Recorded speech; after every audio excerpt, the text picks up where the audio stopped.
नमस्कार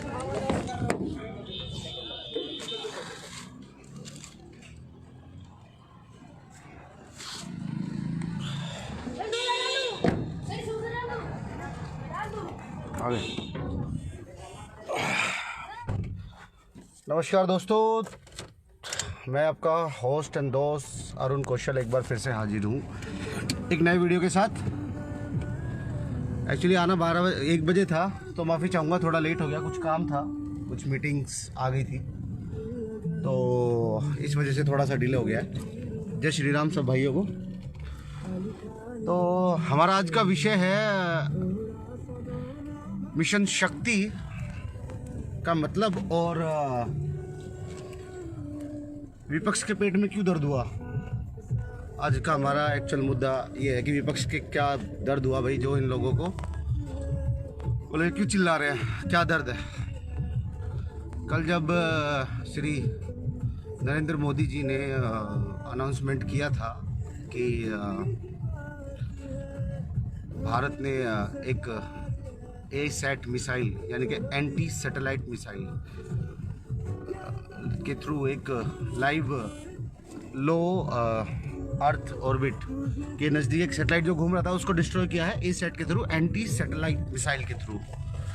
तो दोस्तों मैं बताता हूँ कि ASAT एंटी सैटेलाइट मिसाइल का मतलब क्या होता है। एंटी सैटेलाइट मिसाइल मीन्स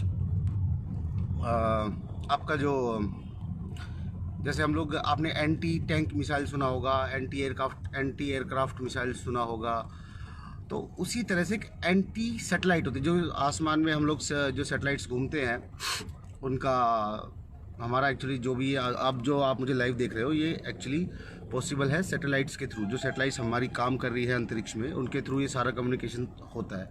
सारे हवाई जहाज उसके थ्रू उड़ते हैं, फाइटर प्लेन से लेके कोई भी लेजर गाइडेड मिसाइल हो गया या कुछ भी, उसी की तरह से वो सैटेलाइट के थ्रू ही चलता है सब कुछ। तो ASAT क्या है? ASAT है एंटी सैटेलाइट मिसाइल, यानी कि जिस तरह दूसरी मिसाइल्स होती है अपनी क्या कहते हैं, जो एंटी टैंक मिसाइल हो गई, एंटी एयरक्राफ्ट मिसाइल हो गई वगैरह वगैरह, तो उसी तरह ये भी एक ऐसी मिसाइल है जो किसी भी कंट्री के, हमारे दुश्मन देश के सैटेलाइट को हम लोग यहीं से ज़मीन से बैठे हुए उस सैटेलाइट को डिस्ट्रॉय कर सकते हैं। पाकिस्तान, आपको पता है कि बात बात पे परमाणु बम की धमकी देता है। हमारे पास परमाणु बम है, हमारे पास परमाणु बम है, हमारे पास, अरे है ठीक है, परमाणु बम है तुम्हारे पास, ठीक है, हमारे पास भी है, पर परमाणु बम को चलाओगे कैसे? उसके लिए तो आपको वो चाहिए होगा ना भाई, सैटेलाइट के थ्रू सिग्नल्स होंगे, वहाँ से वहाँ उस चीज़ को घुमाना पड़ेगा, फिराना पड़ेगा, तो चीज़ें हैं। बट अब जो ये मोदी जी ने कल आके देश को बताया कि भाई हमने ये अचीव कर लिया है कि we are the 4th power in this world after America, रूस, China and India is the 4th country which have ASAT missile, जो हम लोग अपने घर से बैठे किसी भी देश की सैटेलाइट को डिस्ट्रॉय कर सकते हैं, जिससे उसका पूरा का पूरा कम्युनिकेशन सिस्टम, एयरप्लेन्स जो भी है, सब कुछ वहीं के वहीं रुक जाएगा। वहाँ का जो पाकिस्तान धमकी देता है ना कि हमारे पास परमाणु बम है, एक ASAT मिसाइल पाकिस्तान को 5 मिनट में ख़त्म कर सकती है। 5 मिनट इन द सेंस, यहाँ से उड़ा, पूरा का पूरा सिस्टम कोलैप्स हो जाएगा। उनके हवाई जहाज जो हवा में उड़ रहे हैं वो उड़ते ही रहेंगे, ना उनको कोई रास्ता बता पाएगा, ना कुछ हो पाएगा, वो वहाँ के वहाँ ख़त्म। तो भैया ये बहुत पावरफुल चीज़ है, ठीक है। तो मैं मोदी जी को धन्यवाद देना चाहूँगा कि उन्होंने इस तरह की टेक्नोलॉजी को, हम और आप तो आम लोग हैं भाई, इससे कुछ ज़्यादा तकाजा हो रहा है। हम और आप तो आम जनता हैं, हमें क्या पता था आज से पहले कि क्या होती है ASAT मिसाइल, क्या होती है, और हमें पता भी नहीं था कि भाई एक्चुअल में हम लोग अंतरिक्ष में भी ऐसा कुछ हो सकता है या कर सकते हैं।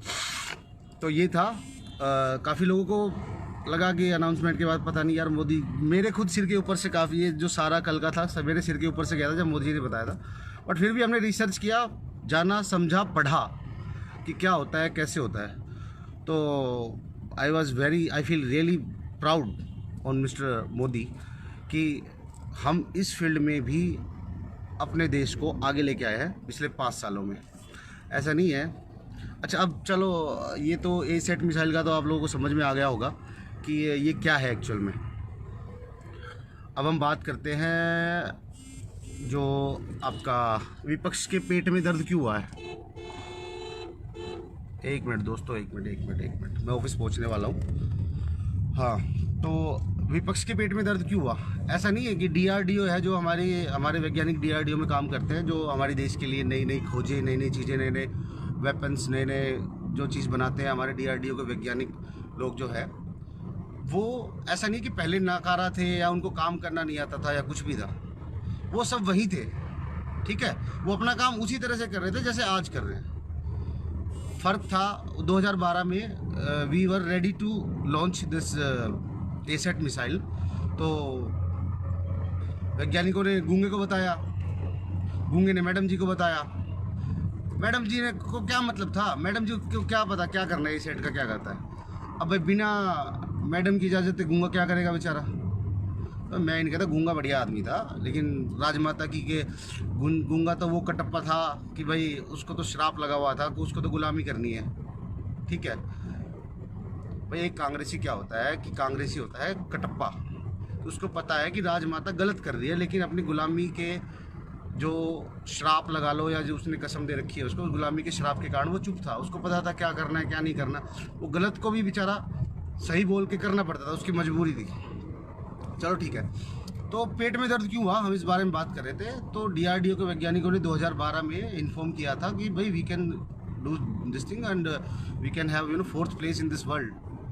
तो वहाँ पे राजमाता ने मना कर दिया, तो वो चीज़ वहाँ के वहाँ अटक गई, धूल चढ़ने लगी। फिर समय बीतता गया, धूल चढ़ती गई, वैज्ञानिक हताश हो रहे थे, भाई हमारे टैलेंट की कदर नहीं, हमें यहाँ बिठा रखा है, तो जब कुछ करना ही नहीं, परीक्षण ही नहीं करना। 1996 में अपने कांग्रेस की सरकार में जो नरसिम्हा राव जी प्रधानमंत्री थे, जय श्री राम विनीता जी, तब भी आपको पता है परमाणु मूवीज आई थिंक ऑलमोस्ट सभी लोगों ने देखी होगी, किस तरह अमेरिका के अंतर्राष्ट्रीय दबाव के चलते हम लोग परमाणु परीक्षण नहीं कर पाए थे 1996 में। बट फिर अटल जी की सरकार आने के बाद हमने परमाणु परीक्षण किया था। अब विपक्ष के पेट में दर्द क्यों हुआ? अब भाई 2012 में था नहीं, आप चला गया, आम जनता तक ये बातें नहीं आती, ना हम जैसे लोगों को, आप लोगों को नहीं पता होता कि ये चीज़ें भी होती है दुनिया में। डीआरडीओ में क्या चल रहा है, क्या क्या देश में वो हो रहा है। 2014 में मोदी जी आए, 2-3 महीने 4-6 महीने के आसपास उनको भी ये सारा सिस्टम कुछ समझने का टाइम लगा। तो वो उस टाइम के बाद उन्होंने बोला यार हमारे देश में इतना सारा टैलेंट भरा हुआ है, हम लोग अब मैं मानता हूँ हम लोग 2014 से 2019 के बीच में एक प्रगतिशील देशों की सूची में काफ़ी लीड कर रहे हैं। मगर हम पहले कर सकते थे बशर्ते कि हमारे देश के वैज्ञानिकों और हमारे देश के टैलेंटेड लोगों की कदर की होती। इस कांग्रेस सरकार ने नहीं हुआ, लेकिन वो चीज़ें चली गई। अब आए मोदी जी आए, देखा कि भाई इस तरह से टैलेंट वेस्ट हो रहा है, पैसा भी वेस्ट हो रहा है, सब कुछ वेस्ट ही हो रहा है। आए, उन्होंने काम किया, छूट दिया, पैसा दिया। जिस टाइम पे ये बोल रहे थे ना कल, ये करने के बाद भाई डीआरडीओ के वैज्ञानिकों को बहुत बहुत बधाई, कांग्रेस सरकार, कांग्रेस वाले जो बोल रहे थे। तो इसके बाद उन्होंने नेहरू को बधाई दे डाली। अब नेहरू मरा 1964 में, इसरो बना 1969 में, 1969 में। तो नेहरू का क्या रोल था भाई, ढोंगियो? नेहरू का कोई रोल ही नहीं था।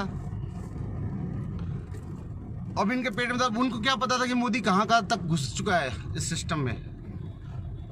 मोदी ने हर छोटी से छोटी चीज़ को पकड़ा है, देखा है, सुधारा है, उस पर काम किया है। यही वजह है कि आज मोदी जी अपने 5 साल के प्रधानमंत्री के कार्यकाल में लोगों के दिल में घुस चुके हैं, दिलों में बसते हैं वो।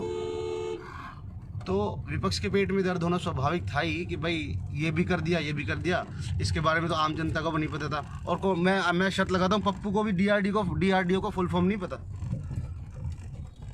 लेकिन खैर, अपनी सोच, अपने विचार। बाकी वही है ना कि कल एक व्हाट्सएप पे कल जोक आया था दोस्तों, इसमें था कि पहले बोले 72,000 सीधे खातों में देंगे, फिर बोले महिलाओं के खाते में देंगे, और फिर बोले कि देंगे, ये कहीं ना दे, चुनाव के बाद सारा पैसा नेहरू ख़ानदान के खातों में देंगे। तो आई थिंक आई होप आपको समझ आ गया होगा कि मैं क्या कहना चाहता था। और ऑफिस पहुंच गया हूँ दोस्तों। ये हमारे मित्र शर्मा जी बैठे हुए हैं, हमारे मित्र मिस्टर देवेंद्र जी, और मोदी जी का भाषण देख रहे हैं। तो किसी मित्र का कोई सवाल?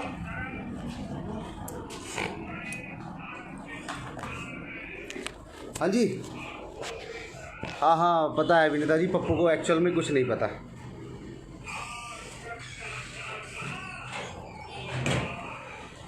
तो दोस्तों ए सेट का कन्फ्यूज़न क्लियर हो गया होगा होपफुली।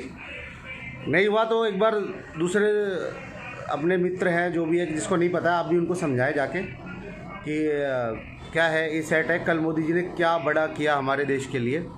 बाकी किसी झांसे में ना आए और राजनीति के चक्कर में आपसी रिश्तेदारी यारी दोस्ती ख़राब ना करें। जो भी है, कांग्रेसी है, ढोंगरेसी है, जो भी है, नहीं मानता है तो उसको प्यार से समझाए बैठ के, देख भाई तू चिल्ला ले, पाँव पीट ले, कुछ भी कर ले, ठीक है, तेरे रोने से, पीटने से, लड़ने से, झगड़ने से कुछ नहीं होने वाला, आएगा मोदी ही। ठीक है दोस्तों, जय हिंद, जय श्री राम। अच्छा क्या विनीता जी, क्या 72,000 क्यों? महीने के 12,000 है, 50% कहाँ गया? 50% गया पप्पू की जेब में। कमीशन के बिना चलते हैं ये? नहीं चलते। ठीक है दोस्तों, चलता हूँ, कुछ काम है ऑफिस का, वो कर लेते हैं, और जल्दी किसी नए टॉपिक पे, अच्छा सा टॉपिक पे रिसर्च करके दोबारा से आप लोगों के बीच में आता हूँ। जय हिंद, जय श्री राम, जय भारत।